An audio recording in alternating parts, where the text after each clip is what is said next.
Hello guys, welcome to our channel E Stock Tips में आपका स्वागत है। आज इस वीडियो में हम चर्चा करेंगे अच्छे स्टॉक कैसे चूज करें, क्या क्या पैरामीटर्स होते हैं जिसको देख के हम अच्छे स्टॉक चूज कर सकते हैं। यहाँ पर 5 टिप्स है जिसको लेके आप अच्छे स्टॉक चूज कर सकते हो। तो चलिए शुरू करते हैं, एक एक करके देखते हैं उसको। सबसे पहले रिटर्न ऑन इक्विटी, जिसको आरओई बोलते हैं, शॉर्ट में आरओई है। इसका ये मतलब होता है कि शेयर होल्डर का इक्विटी जितना भी है उसके ऊपर कंपनी कितना प्रॉफिट कमाती है। आरओई जितना ज़्यादा होगा उतना अच्छा है। लेट से कि आप दो कंपनी अगर चूज करेंगे, दो कंपनी में से लेट से कि एक एक कंपनी का आरओई है 10, दूसरा कंपनी का है आरओई है 20, राइट। तो 20 वाला जो कंपनी है, ये जो कंपनी है ये आपको अच्छा रिटर्न दे रहा है, ओके। तो ऑब्वियसली आपको जहां पर अच्छा रिटर्न मिल रहा है वहां पर जाना चाहिए। स्टॉक मार्केट हम इसीलिए तो नहीं कर रखे हैं कि हमें बस कंपनी अच्छा लग रहा है, राइट। हमें यहाँ से कुछ पैसे कमाना है या फिर कुछ भी ग्रोथ हमें मिलना चाहिए हमारे कैपिटल के ऊपर, इसलिए हम आ रखे हैं। तो अच्छे कंपनी जो होंगे उनके बेसिस पे होंगे जो अच्छा रिटर्न दे, राइट। तो इमोशनल होके ऐसे ऐसा नहीं कि हमें बस कोई एक शेयर हमें अच्छा लग रहा है लेट से, तो हमें उसी पे ही रहना है। अगर रिटर्न नहीं है तो नहीं है, आप उससे एग्जिट कर जाना चाहिए, ठीक है। और जो भी उसका जो पीयर्स वगैरह होंगे जिसमें अच्छा रिटर्न मिलता है उस पे आपको जाना चाहिए। दूसरा, डेब्ट टू इक्विटी।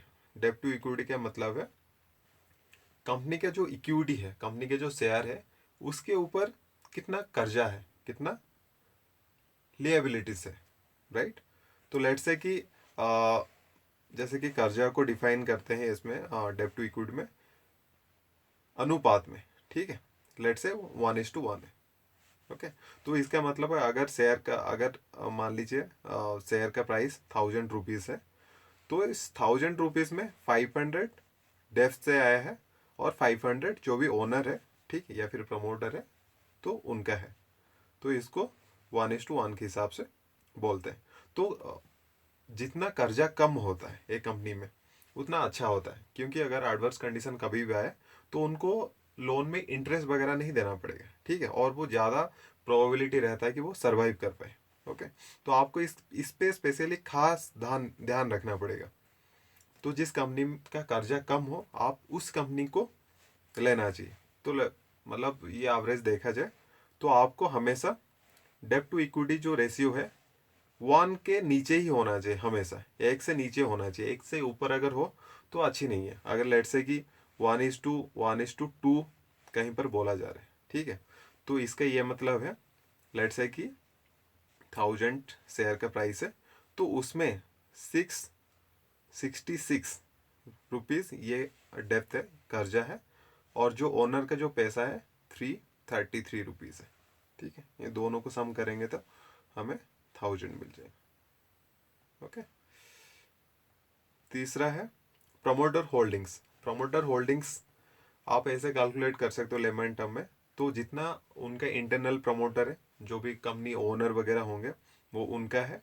दूसरा, FIS, DIS, mutual fund house, ये सारे सबको मिला के आपको चेक करना है। ऐसा नहीं है कि बस आप इंटरनल जो प्रमोटर है उनको बस देख रहे हो, बाकी FI DI ये सब काउंट नहीं करो, लेकिन ये सारे काउंट होना चाहिए। और वो कंपनी अच्छा होता है जिसमें प्रमोटर का होल्डिंग ज़्यादा से ज़्यादा रहे, ओके।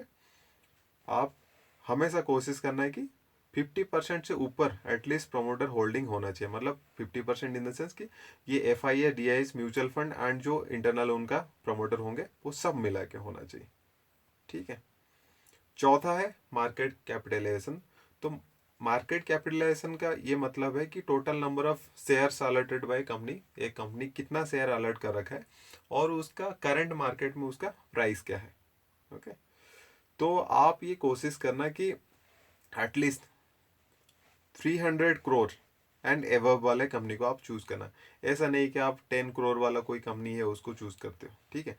बहुत ज़्यादा छोटे कंपनी जो मार्केट कैपिटलाइजेशन होता है काफ़ी छोटे वाले कंपनी को आपको चूज नहीं करना चाहिए, ठीक है। और बहुत बड़े कंपनी को भी चूज नहीं करना चाहिए क्योंकि उसमें ग्रोथ का जो एक्सपेक्टेशन है वो काफ़ी कम होते हैं। आप एटलीस्ट 300 और एवव, ओके, 300 एवब से आप चूज कर लेना।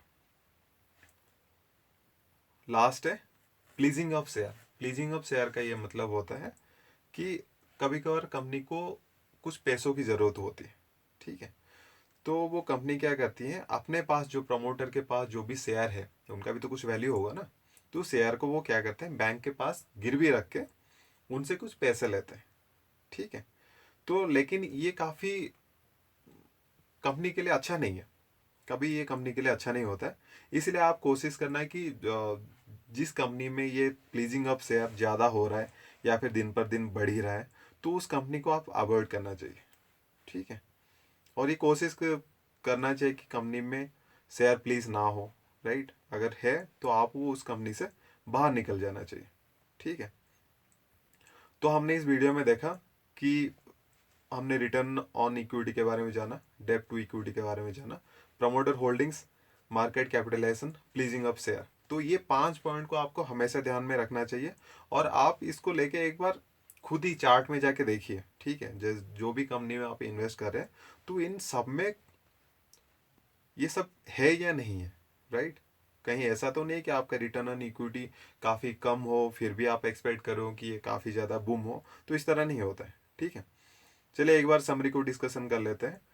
तो जब भी आप कोई भी कंपनी चूज करें, वहाँ रिटर्न ऑन इक्विटी अगर आप अच्छा मतलब चाहते हो कि अच्छा खासा रिटर्न आपको मिले, तो उनका रिटर्न ऑन इक्विटी 20% के अबव होना चाहिए, ठीक है। और उसको आप ऐसे ऐसे चेक करना है कि लेट से कि 5 साल का आप रिटर्न ऑन इक्विटी चेक करो एटलीस्ट, नहीं तो 3 साल का रिटर्न ऑन इक्विटी चेक करो, और ये एवरेज हमेशा उसको ऊपर ऊपर जाना चाहिए, ठीक है। ओके। और डेब्ट to equity ratio must be less than 1। जो रेशियो है डेब्ट टू इक्विटी, ये हमेशा 1 के नीचे होना चाहिए, ना हो तो बेहतर है, लेकिन अगर है थोड़ा बहुत है तो अच्छा है, उसमें कोई दिक्कत नहीं है, चलेगा उसमें। ओके। तीसरा है promoter holding must be greater then 50%। जो भी प्रमोटर होल्डिंग के बारे में जैसे बताया, FIA DI and mutual fund house को इंक्लूड करना, ठीक है। आप ऐसा नहीं कि बस इन्हीं को जो रियल प्रमोटर्स है, ओके, कंपनी का ओनर है, उनका शेयर होल्डिंग को मत देखना, ठीक है। वो सब मिला के देखना आपको, okay. Market capitalization should be greater than 300 crore. और pledging of share must not be there और लेस। प्लीजिंग ऑफ शेयर ना हो तो बेहतर है, अगर कम है तो भी एडजस्टेबल, अगर ये दिन पर दिन बढ़ता रहता है तो आपको वहाँ से एग्जिट कर लेना चाहिए। आई होप इस वीडियो आपको अच्छा लगा होगा, इन्फॉर्मेटिव लगा होगा।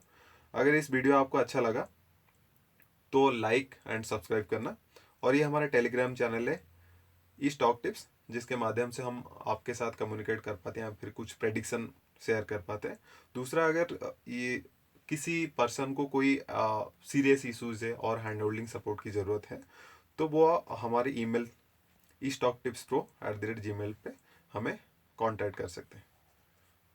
Thank you guys, have a nice day.